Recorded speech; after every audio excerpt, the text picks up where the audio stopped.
principles of theology. Some tales are to be told, and others are not to be told to our disciples from their youth upwards, if we mean them to honor the gods and their parents, and to value friendship with one another. Yes, and I think that our principles are right, he said. But if they are to be courageous, must they not learn other lessons besides these, and lessons of such a kind as will take away the fear of death? Can any man be courageous while he has the fear of death in him? Certainly not, he said. And can he be fearless of death, or will he choose death in battle rather than defeat in slavery, who believes the world below to be real and terrible? Impossible. Then we must assume a control over the narrators of this class of tales as well as over the others, and beg them not simply to revile, but rather to commend the world below, intimating to them that their descriptions are untrue and will do harm to our future warriors. That will be our duty, he said. Then, I said, we shall have to obliterate many obnoxious passages, beginning with the verses. I would rather be a serf on the land of a poor and portionless man than rule over all the dead who have come to naught.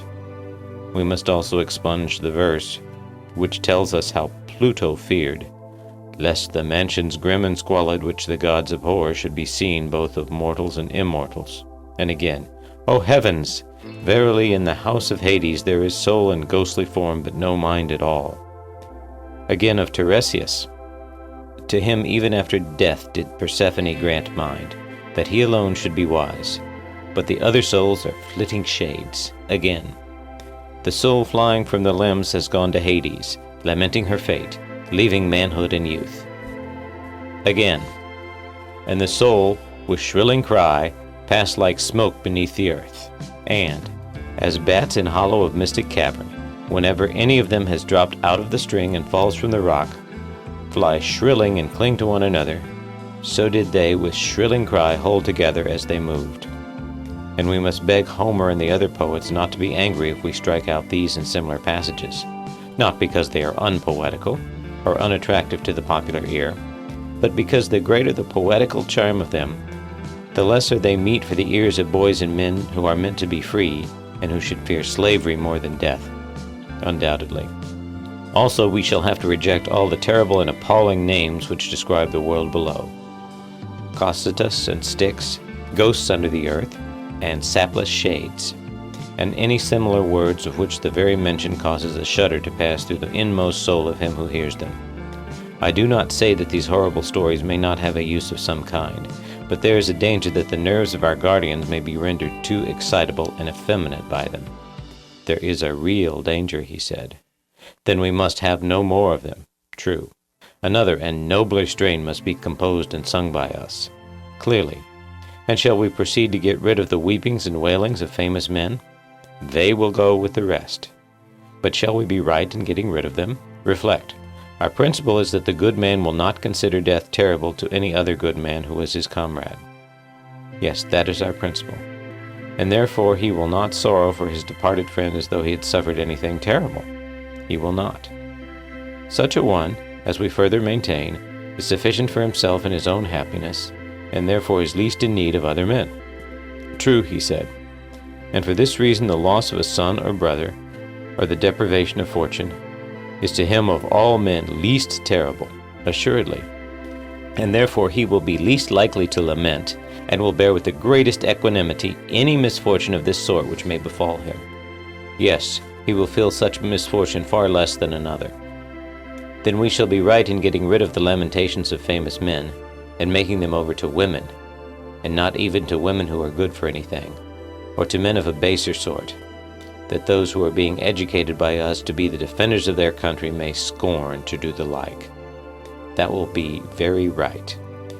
And then we will once more entreat Homer and the other poets not to depict Achilles, who is the son of a goddess, first lying on his side, then on his back, and then on his face, then starting up and sailing in a frenzy along the shores of the barren sea, now taking the sooty ashes in both his hands and pouring them over his head, or weeping and wailing in the various modes which Homer has delineated.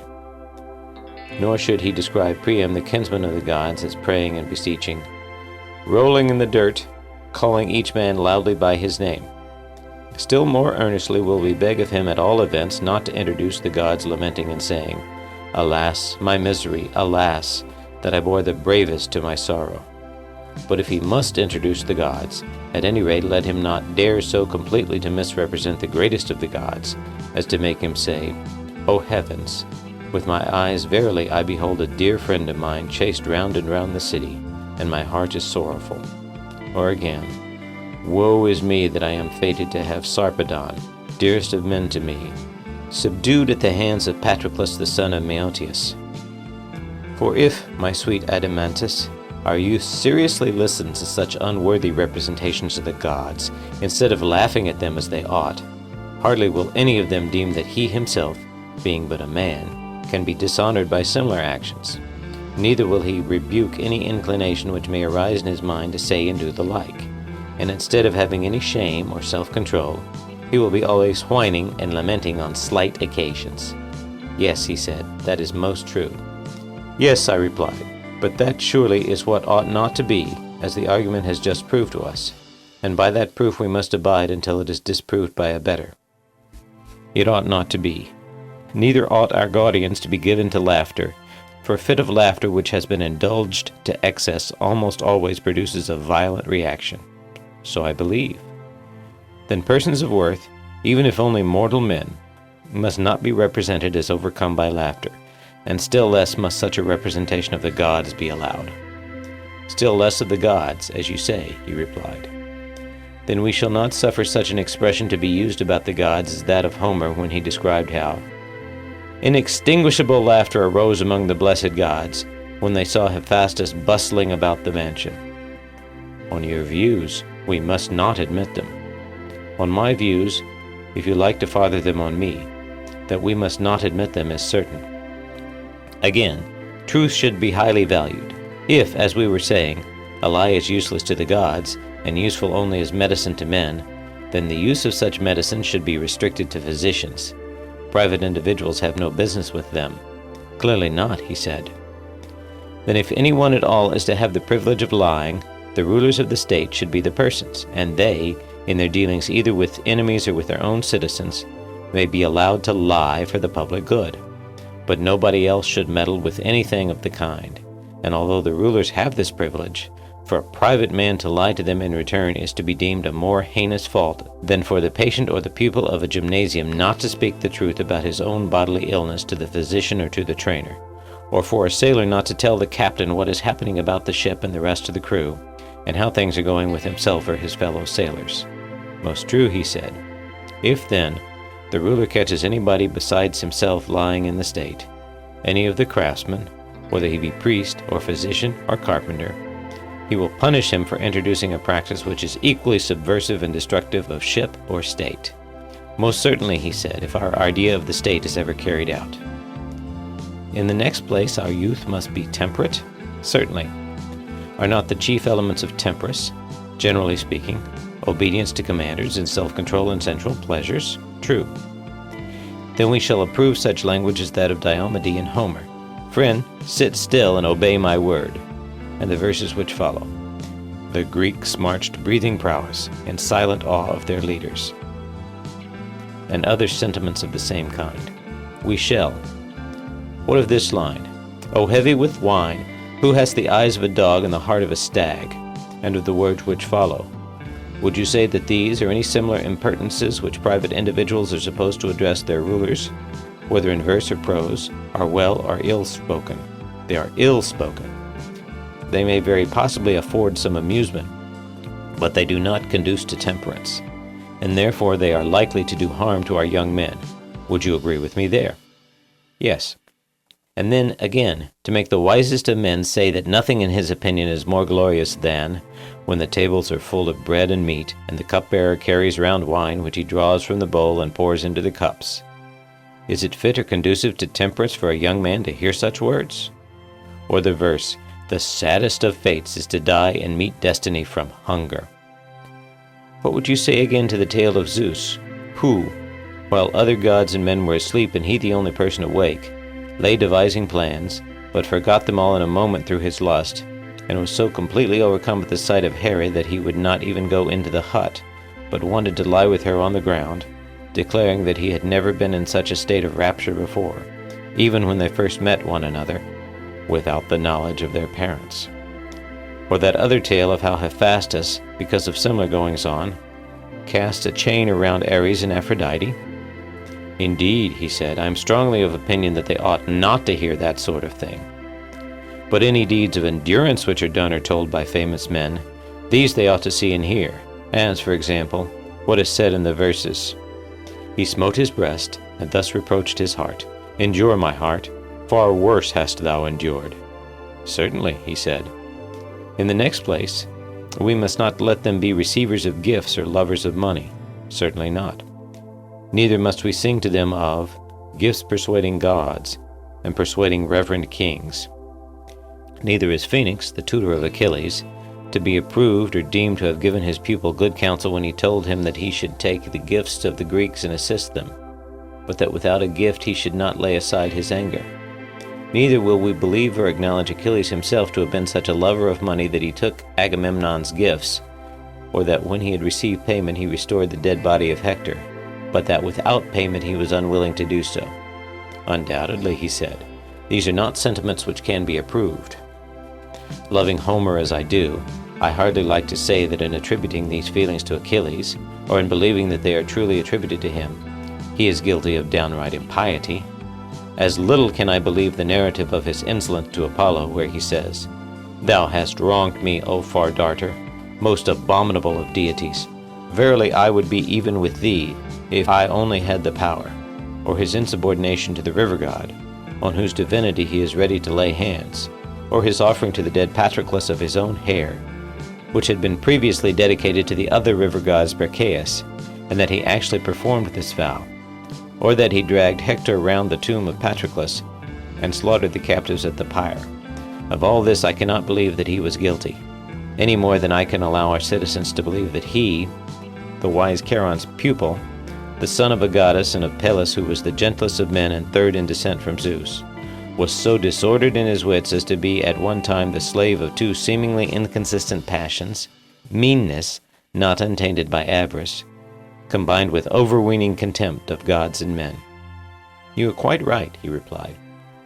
And let us equally refuse to believe, or allow to be repeated, the tale of Theseus son of Poseidon, or of Perithous son of Zeus, going forth as they did to perpetrate a horrid rape, or of any other hero or son of a god daring to do such impious and dreadful things as they falsely ascribe to them in our day. And let us further compel the poets to declare either that these acts were not done by them, or that they were not the sons of gods. Both in the same breath they shall not be permitted to affirm. We will not have them trying to persuade our youth that the gods are the authors of evil, and that heroes are no better than men, sentiments which, as we were saying, are neither pious nor true. For we have already proved that evil cannot come from the gods. Assuredly not. And further, they are likely to have a bad effect on those who hear them. For everybody will begin to excuse his own vices when he is convinced that similar wickednesses are always being perpetrated by the kindred of the gods, the relatives of Zeus, whose ancestral altar, the altar of Zeus, is aloft in the air on the peak of Ida, and who have the blood of deities yet flowing in their veins. And therefore let us put an end to such tales, lest they engender laxity of morals among the young. By all means, he said. But now that we are determining what classes of subjects are or are not to be spoken of, let us see whether any have been omitted by us. The manner in which gods and demigods and heroes in the world below should be treated has already been laid down. Very true. And what shall we say about men? That is clearly the remaining portion of our subject. Clearly so. But we are not in a condition to answer this question at present, my friend. Why not? Because, if I am not mistaken, we shall have to say that about men, poets and storytellers are guilty of making the gravest misstatements when they tell us that wicked men are often happy and the good miserable, and that injustice is profitable when undetected, but that justice is a man's own loss and another's gain. These things we shall forbid them to utter, and command them to sing and say the opposite. To be sure we shall, he replied. But if you admit that I am right in this, then I shall maintain that you have implied the principle for which I have been all along contending. I grant the truth of your inference. That such things are, or are not, to be said about men is a question which we cannot determine until we have discovered what justice is, and how naturally advantageous to the possessor, whether he seems to be just or not. Most true, he said. Book 3, Part 2 of Plato's Republic. Enough of the subjects of poetry. Let us now speak of the style, and when this has been considered, both matter and manner will have been completely treated. I do not understand what you mean, said Adeimantus.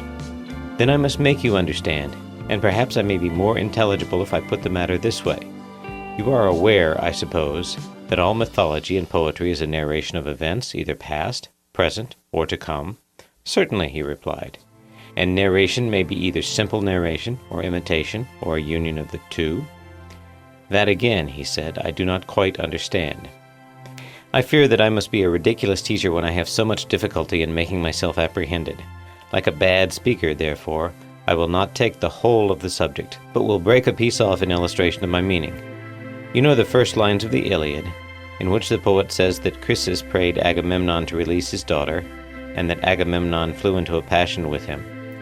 Whereupon Chryses, failing of his object, invoked the anger of the god against the Achaeans. Now as far as these lines, and he prayed all the Greeks, but especially the two sons of Atreus, the chiefs of the people. The poet is speaking in his own person. He never leads us to suppose that he is anyone else. But in what follows he takes the person of Chryses, and then he does all that he can to make us believe that the speaker is not Homer, but the aged priest himself. And in this double form he has cast the entire narrative of the events which occurred at Troy and in Ithaca and throughout the Odyssey. Yes, and a narrative it remains both in the speeches which the poet recites from time to time and in the intermediate passages. Quite true. But when the poet speaks in the person of another, may we not say that he assimilates his style to that of the person who, as he informs you, is going to speak? Certainly. And this assimilation of himself to another, either by the use of voice or gesture, is the imitation of the person whose character he assumes? Of course. Then in this case the narrative of the poet may be said to proceed by way of imitation? Very true. Or, if the poet everywhere appears and never conceals himself, then again the imitation is dropped, and his poetry becomes simple narration. However, in order that I may make my meaning quite clear, and that you may no more say, I don't understand, I will show how the change might be effected. If Homer had said, the priest came, having his daughter's ransom in his hands, supplicating the Achaeans, and above all the kings, and then if, instead of speaking in the person of Chryses, he had continued in his own person, the words would have been, not imitation, but simple narration. The passage would have run as follows. I am no poet, and therefore I drop the meter. The priests came and prayed the gods on behalf of the Greeks that they might capture Troy and return safely home, but begged that they would give him back his daughter, and take the ransom which he brought, and respect the god. Thus he spoke, and the other Greeks revered the priests and assented, but Agamemnon was wroth, and bade him depart and not come again, lest the staff and chaplets of the god should be of no avail to him. The daughter of Chryses should not be released, he said. She should grow old with him in Argos. And then he told him to go away and not provoke him, if he intended to get home unscathed. And the old man went away in fear and silence. And when he had left the camp, he called upon Apollo by his many names, reminding him of everything which he had done pleasing to him, whether in building his temples, or in offering sacrifices, and praying that his good deeds might be returned to him, and that the Achaeans might expiate his tears by the arrows of the god, and so on. In this way the whole becomes simple narrative. I understand, he said.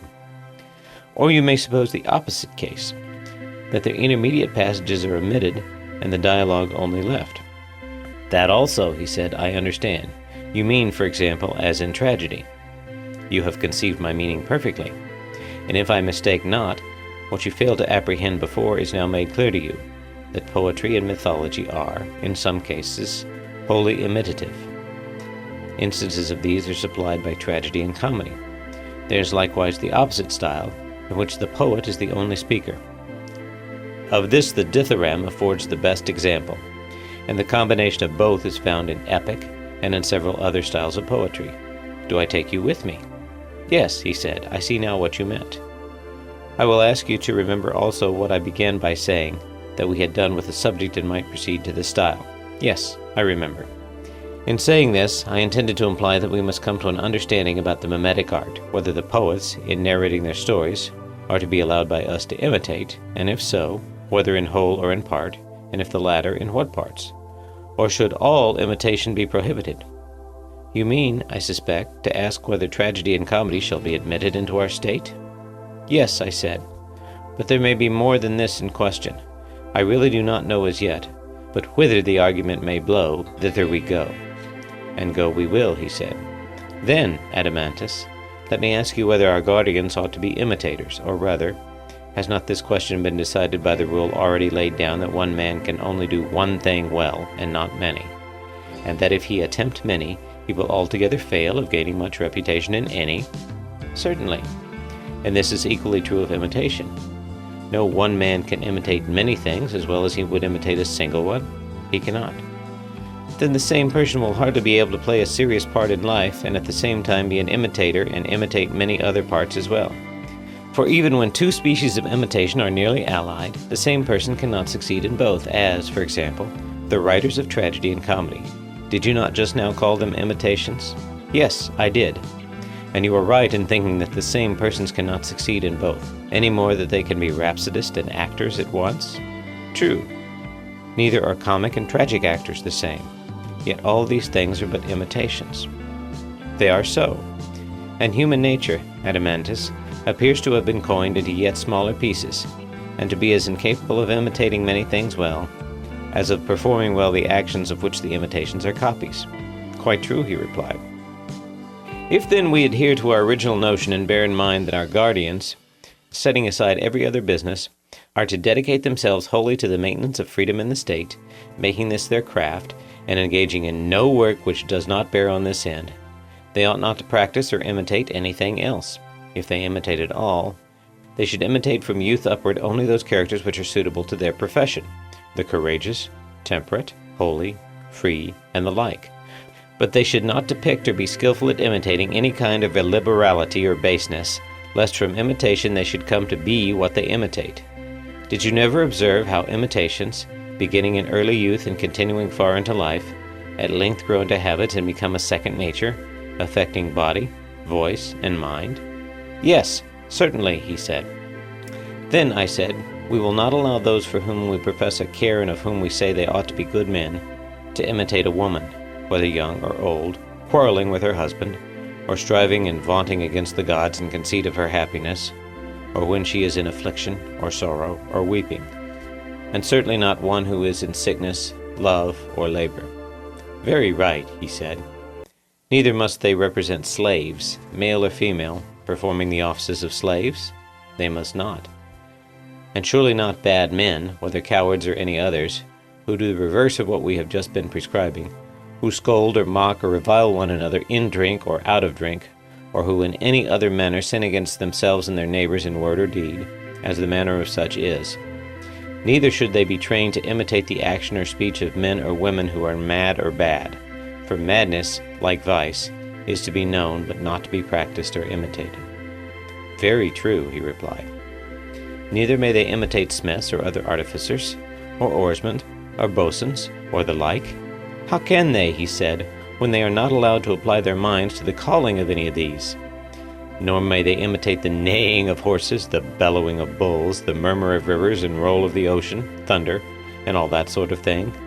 Nay, he said, if madness be forbidden, neither may they copy the behavior of madmen. You mean, I said, if I understand you aright, that there is one sort of narrative style which may be employed by a truly good man when he has anything to say, and that another sort will be used by a man of an opposite character and education. And which are these two sorts? He asked. Suppose, I answered, that a just and good man in the course of a narration comes upon some saying or action of another good man. I should imagine that he would like to personate him, and will not be ashamed of this sort of imitation. He will be most ready to play the part of a good man when he is acting firmly and wisely, in a less degree when he is overtaken by illness or love or drink, or has met with any other disaster. But when he comes to a character which is unworthy of him, he will not make a study of that. He will disdain such a person, and will assume his likeness, if at all, for a moment only when he is performing some good action. At other times he will be ashamed to play a part which he has never practiced, nor will he like to fashion and frame himself after the baser models. He feels the employment of such an art, unless in jest, to be beneath him, and his mind revolts at it. So I should expect, he replied. Then he will adopt a mode of narration such as we have illustrated out of Homer. That is to say, his style will be both imitative and narrative, but there will be very little of the former and a great deal of the latter. Do you agree? Certainly, he said. That is the model which such a speaker must necessarily take. But there is another sort of character who will narrate anything, and the worse he is, the more unscrupulous he will be. Nothing will be too bad for him, and he will be ready to imitate anything, not as a joke, but in right good earnest, and before a large company. As I was just now saying, he will attempt to represent the roll of thunder, the noise of wind and hail, or the creaking of wheels and pulleys, and the various sound of flutes, pipes, trumpets, and all sorts of instruments. He will bark like a dog, bleat like a sheep, or crow like a cock. His entire art will consist in imitation of voice and gesture, and there will be very little narration. That, he said, will be his mode of speaking. These, then, are the two kinds of style? Yes. And would you agree with me in saying that one of them is simple and has but slight changes? And if the harmony and rhythm are also chosen for their simplicity, the result is that the speaker, if he speaks correctly, is always pretty much the same in style, and he will keep within the limits of a single harmony, for the changes are not great, and in like manner he will make use of nearly the same rhythm? That is quite true, he said. Whereas the other requires all sorts of harmonies and all sorts of rhythms if the music and the style are to correspond, because the style has all sorts of changes. That is also perfectly true, he replied. And do not the two styles, or the mixture of the two, comprehend all poetry and every form of expression in words? No one can say anything except in one or the other of them, or in both together. They include all, he said. And shall we receive into our state all the three styles, or one only of the two unmixed styles? Or would you include the mixed? I should prefer only to admit the pure imitator of virtue. Yes, I said, Adeimantus, but the mixed style is also very charming, and indeed the pantomimic, which is the opposite of the one chosen by you, is the most popular style with children and their attendants, and with the world in general. I do not deny it. But I suppose you would argue that such a style is unsuitable to our state, in which human nature is not twofold or manifold, for one man plays one part only, yes, quite unsuitable. And this is the reason why in our state, and in our state only, we shall find a shoemaker to be a shoemaker and not a pilot also, and a husbandman to be a husbandman and not a dicast also, and a soldier and not a trader also, and the same throughout? True, he said. And therefore when any one of these pantomimic gentlemen, who are so clever that they can imitate anything, comes to us, and makes a proposal to exhibit himself and his poetry, we will fall down and worship him as a sweet and holy and wonderful being. But we must also inform him that in our state such as he are not permitted to exist. The law will not allow them. And so when we have anointed him with myrrh, and set a garland of wool upon his head, we shall send him away to another city. For we mean to employ for our soul's health the rougher and severer poet or storyteller, who will imitate the style of the virtuous only, and will follow those models which we prescribed at first when we began the education of our soldiers. We certainly will, he said, if we have the power. Then now, my friend, I said, that part of music or literary education which relates to the story or myth may be considered to be finished, for the matter and manner have both been discussed. I think so too, he said. Next in order will follow melody and song.